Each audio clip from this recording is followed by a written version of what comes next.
আসসালামু আলাইকুম। তো কেমন আছেন আপনারা? আশা করি আল্লাহর রহমতে অনেকটাই ভালো আছেন। আল্লাহর রহমতে আর আপনাদের ভালোবাসায় তোমাদের ভাইটাও অনেক ভালো আছে। তাই তো তোমাদের জন্য মিথ্যা ভালোবাসা গল্পের দ্বিতীয় পর্বটা নিয়ে আসলো। তো সবাই চুপচাপ কানে হেডফোন লাগিয়ে গল্পটা শুনতে থাকো। অর্থাৎ সে মৃত। সাথে সাথে শাহরিয়া শান্তাকে চিৎকার দিয়ে জড়িয়ে ধরল। শান্তার শীতল দেহটা নিজের বুকের সাথে আটকে ধরে চোখের অশ্রু ফেলছে। শাহরিয়া শান্তা শান্তা বলে চিৎকার করছে আর বারবার বলছে, এই তুমি কেন কথা বলছো না? একটিবার চোখ খুলো না। আমি যে তোমার শাহরিয়ার। কি হয়েছে তোমার? একবার চোখ খুলে থাকাও। শান্তার মৃত লাশটি জড়িয়ে ধরে অনবরত চিৎকার করে কেঁদে কেঁদে ভাসিয়ে দিচ্ছে শাহরিয়ার। হঠাৎ শাহরিয়া বুঝতে পারে কেউ একজন তার রুমের দিকে আসছে। আর সে যখন তার রুমে আসে তাকে দেখে শাহরিয়া ভয়ে শিউরে উঠে। শাহরিয়ার সামনে তাকিয়ে দেখে বড় ভাবি ভাই হাতে একটা ধারালো অস্ত্র নিয়ে দাঁড়িয়ে আছে। অস্ত্রে বেশ খানিক রক্ত দেখতে পেল সে। শাহরিয়ার বড় ভাই ধারালো অস্ত্রটা নিয়ে হাসতে হাসতে শাহরিয়ার কাছে এগোতে লাগলো। শাহরিয়ারের ভয়ে তার কলিজা নিমিষে শুকিয়ে গেল। ভয়ে বারবার কেঁপে উঠছে সে। শান্তার মৃত লাশটি নিজের সাথে আটকে ধরে কাঁদতে কাঁদতে বলল, শান্তা শান্তা উঠো না, তুমি না উঠলে যে ভাইয়া আমাকে মারবে। হ্যাঁ খুব মারবে শান্তা, দেখো ভাইয়া আসছে আমাকে মারার জন্য, বাঁচাও আমাকে। শাহরিয়ার বড় ভাই শাহরিয়ারের কাছে এসে তাকে সজোরে একটা লাথি মারে। লাথিকে শাহরিয়ার শান্তার মৃত লাশ থেকে অনেকটাই দূরে ছিটকে পড়ে। কিন্তু সে আবার শান্তার মৃতদেহটির কাছে এগিয়ে আসে আর চিৎকার করে বলল, বাঁচাও আমাকে শান্তা। শাহরিয়ার এমন কান্ডা দেখে পিছন থেকে জুড়ে হাসতে হাসতে শাহরিয়ার মেজু ভাই ও তার ভাবি শাহরিয়ার সামনে আসলো আর বলল, আহারে বেচারা, এখন কতটা অসহায়। মেজোই বলল, আর কাঁদো না দেবর সাহেব, এখন তোমার চোখের জল খরচ করলে ফেলবে নাকি? এখন তো কিছুই শুরু হয়নি, আরো অনেক কিছুই বাকি। শাহরিয়ার বলল, তোমরা এত নিষ্ঠুর কেন? মানুষ নাকি জানোয়ার তোমরা? আমার থেকে কেন শান্তাকে কেড়ে নিলে? বড় ভাই বলল, শুন, তোর এই শান্তাকে আমি মারছি। বলতে গেলে আমরা সবাই মিলে মনের এক অজানা আনন্দে হত্যা করছি। তার কারণ শান্তাকে আমরা তোর সাথে বিয়ে চেয়েছি শুধুমাত্র শান্তার মিথ্যা ভালোবাসা দিয়ে সম্পত্তি হাতিয়ে নেওয়ার জন্য। কিন্তু তা না করে শালি শুধু শুধু প্রতিদিন তোকে ভালোবাসা দিল। তোকে নাকি সত্যি সত্যি ভালোবেসে ফেলছে আর সে নাকি কখনো তোর সাথে বেইমানি করতে পারবে না। তাই আমরা সবাই মিলে তাকে এই পৃথিবী ছাড়া করলাম। আর তাকে মারা অন্যতম একটা কারণ, শান্তা আমাদের গোপন কথা জানে আর সেই সাথে বিভিন্ন তথ্য পুলিশকে দিতে চেয়েছিল। এখন তুই বল ওকে কিভাবে বাঁচিয়ে রাখি? শাহরিয়ার দাঁতে কিতমিট করে বলল, আমি তোদেরকে কখনো ছাড়বো না হারামির দল। কথাটি বলার সাথে সাথে শাহরিয়ার তার হাতে যা পায় তা হাতে নিয়ে তার ভাইয়ের দিকে এগিয়ে যায়। কিন্তু তার ভাইয়েরা এটা দেখে হাসছে। যে ঠিকমতো ভয়ে কথা বলতে পারে না সে আবার তাদেরকে মারার জন্য তেড়ে আসছে। বড়ই হাস্যকর একটা ব্যাপার তাদের কাছে মনে হচ্ছে। শাহরিয়া যখন তার ভাইদেরকে আঘাত করতে যাবে ঠিক তখনই পুলিশ এসে শাহরিয়াকে ঝাপটে ধরে ফেলে।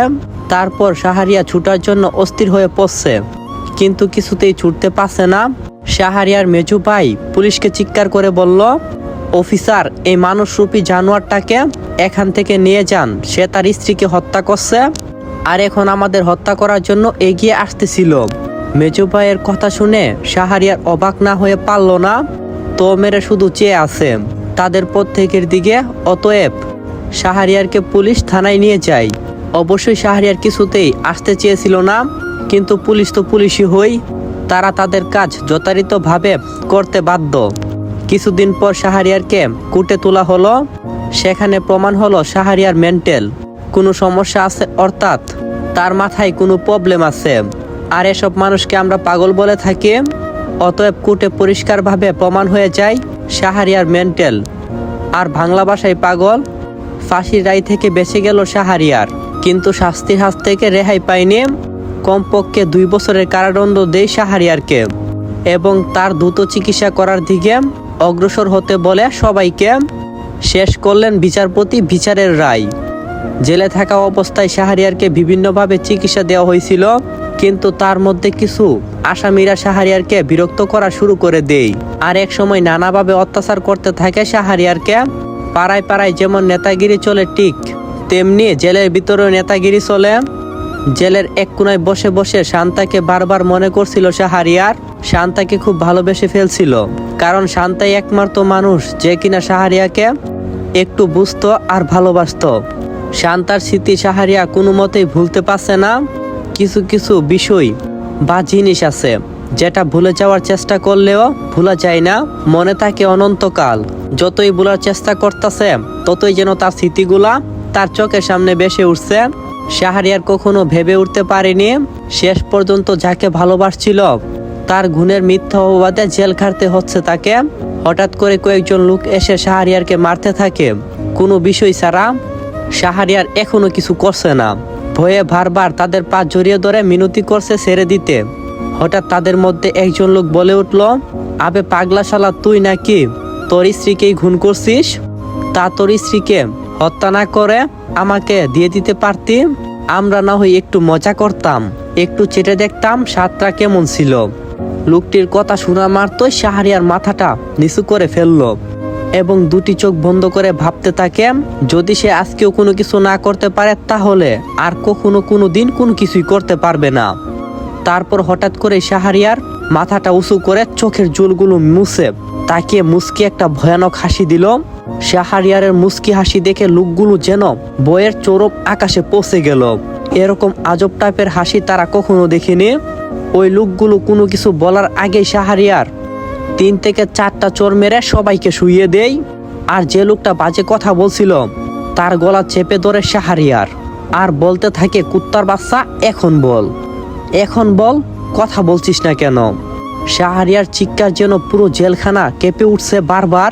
চারদিক থেকে পুলিশ ছুটে আসে, চেষ্টা করতে থাকে ছাড়ানোর জন্য, কিন্তু কোনো মতেই পারছে না। অবশেষে অনেক কষ্টের পর ছাড়াতে সফল হয় পুলিশ।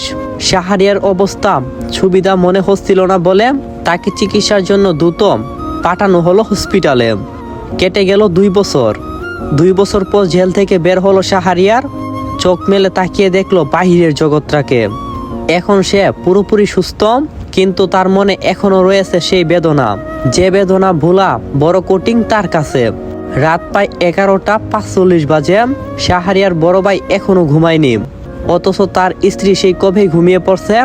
শাহরিয়ার বড় ভাই আজ অনেক খুশি, কারণ তারা বহুদিন আগেই নানা রকম কায়দা করে শাহরিয়ারের কাছ থেকে সকল সম্পত্তিগুলো লিখে নিয়েছে। আর আজ সকালে 2 বছর পর যখন শাহরিয়ার জেল থেকে বের হবে, অমনি তার লোকজন শাহরিয়ারকে জানে মেরে ফেলবে। বড় ভাই মনে মনে বলতে লাগলো, এতক্ষণে মনে হয় শাহরিয়ার মরে কাঠ হয়ে গেছে। ভাবতেই খুশিতে মনটা লাফিয়ে উঠছে। এখন শুধু ভাবছি কাল সকালে ওর লাশটা দেখে কিভাবে কান্না অভিনয় করব। আর এমনিতে তো অভিনয়টা ভালো করেই জানি। হঠাৎ শাহরিয়ারের বড় ভাই বুঝতে পারলো কেউ তার সামনে দাঁড়িয়ে আছে, নরম কণ্ঠে বলছে, ভাইয়া, ভাইয়া, ভাইয়া। শাহরিয়ার বড় ভাই বইয়ে যখন বাতি অন করে তখন যাকে দেখে তাতে সঙ্গে সঙ্গে চমকে উঠে সে। বড় ভাই বলল, শাহরিয়ার তুই? শাহরিয়ার বলল, হ্যাঁ ভাইয়া, আমি এসেছি।